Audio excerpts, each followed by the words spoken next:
So, this is the first today, but I figured since we're covering okra and peas and tomatoes and peppers and squash and all that business, that why not start something that I think is probably the most useful plant that you can grow in your garden that's not in that category at all. And that is the humble marigold. Now, I got a lot of seeds in here. 500 of them. I'm not starting 500 of these today, but I'm probably going to have about 500 of these in the garden by the end of it. So these are the Crackerjacks. They are from earthcareseeds.com. They are non-GMO, and they are an heirloom variety. And I am just super excited about these because there's a lot to know about why you should be growing these in your garden. The Crackerjacks are a fantastic, just blooming flower, very showy, very pretty, great for cut flowers. I mean, they're all around pretty awesome. I'm not gonna lie to you. Now, I don't grow them for that. That's the wife's business there. But me personally, I grow them for pest control. That is the whole purpose behind me liking these seeds so much. So the good news about these is they're good for all zones. Like, you can plant them anywhere, and they will grow. They are really drought resistant. You don't have to water them a lot. I mean, I'm essentially going to plant them. These will not be watered. You know, uh, they won't get their own dedicated water time. I'll water the plants around them, and that's what they're going to get. Of course, they like full sun. Why wouldn't they? And if you're planting a garden in full sun, why wouldn't you want a flower that likes full sun? So you can surface sow these just like you would a lettuce or anything else, which is kind of what I'm leaning towards. Once April 20th hits, give them the old spreader-rooney because I'm going to need a lot of them. You can start them in these little cups like this and get a good start going if you want to, individually pick where you want to put them. That's why we're going to be doing some of that because I want to cover all four parts of my 1,200-foot rows and then have individual sections, where I can plant more. I think this one's actually pretty cool.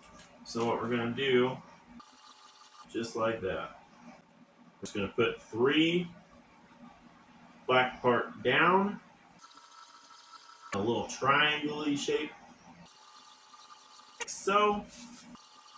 And I really like the cups for this because it gives you a lot more control of where you're putting them.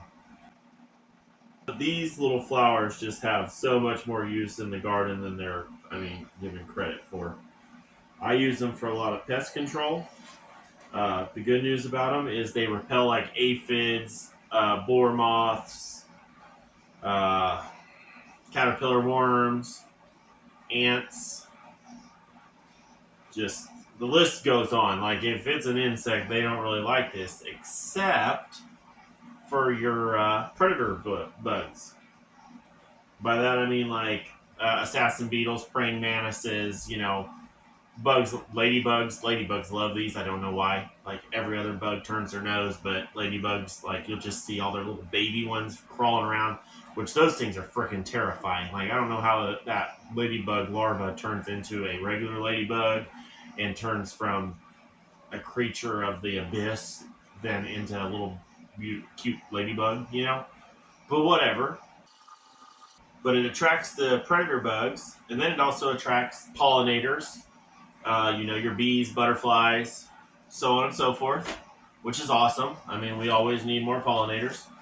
But when it comes to aphids and pest control, in all honesty, I think a proactive approach is better than a reactive approach. Yeah, you can go out there and spray your aphids off with a garden hose. You can pick them off, do whatever. You can deal with the borer beetles once they're already inside your stems and killing the friggin', eggs on the leaves and just all that business. You could spray neem oil, but that's going to kill some of your fungus in the ground that you probably should keep because that's good for your microbiome. But if you're being proactive by planting these plants that, companion plant well with all the other plants and repels the insects, then you don't have to worry about that. Like, you get these out there about the same time you get everything else out there. All those bugs that are like, oh yeah, I like that business with your tomatoes, your peas, your okra, so on and so forth, they're gone. Like, I planted, so when I first started my garden last year, I had all my vegetables out there and I did not mess with marigolds. I didn't do anything with them. And I had aphids like crazy. I tried spraying them off with a garden hose. Didn't help. Then I started seeing squash beetles. I started seeing squash beetle eggs. And I started having grubs. And then, I mean, it just progressively got worse. So my uncle is the one who got me on it. Was like, hey, marigolds. That'll get rid of them. Okay, cool.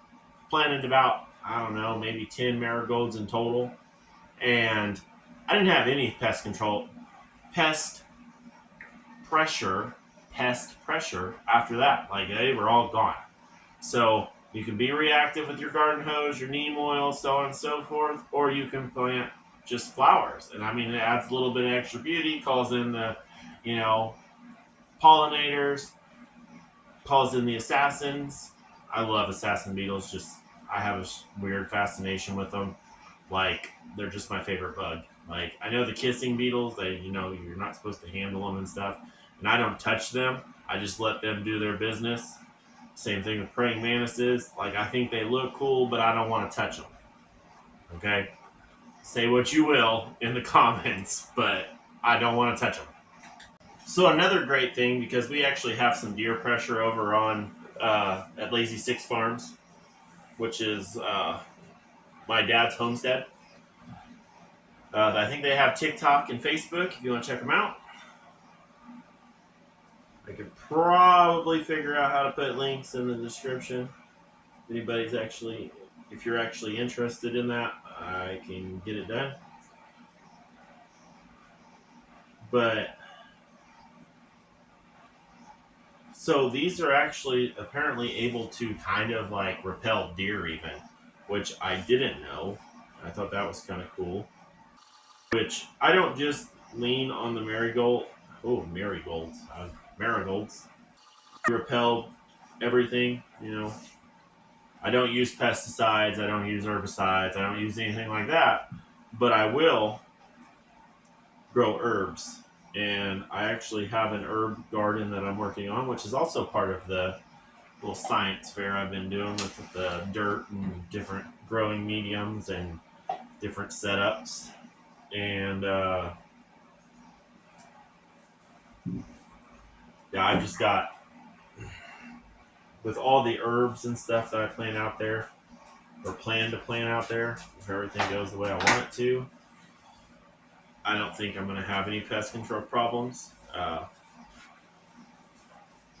I'm hoping to help repel the deer, because these deer come up in my dad's yard and straight up eat all of his freaking, all of his fruit trees. And so I'm hoping this helps, because they're also going to have bees this season. So I'm hoping this helps with their bees. I'm hoping it helps with the deer. Just all around. I hope it's all really a great thing. Which, I'm going to probably give a little tour when I go back out to start working on the actual beds instead of just plant prep all the time.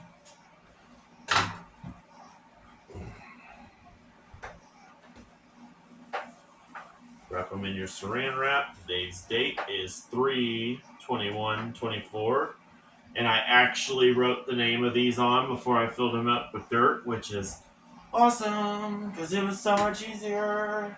But if you like the content, go ahead and hit that subscribe button, and we'll see you in the next one.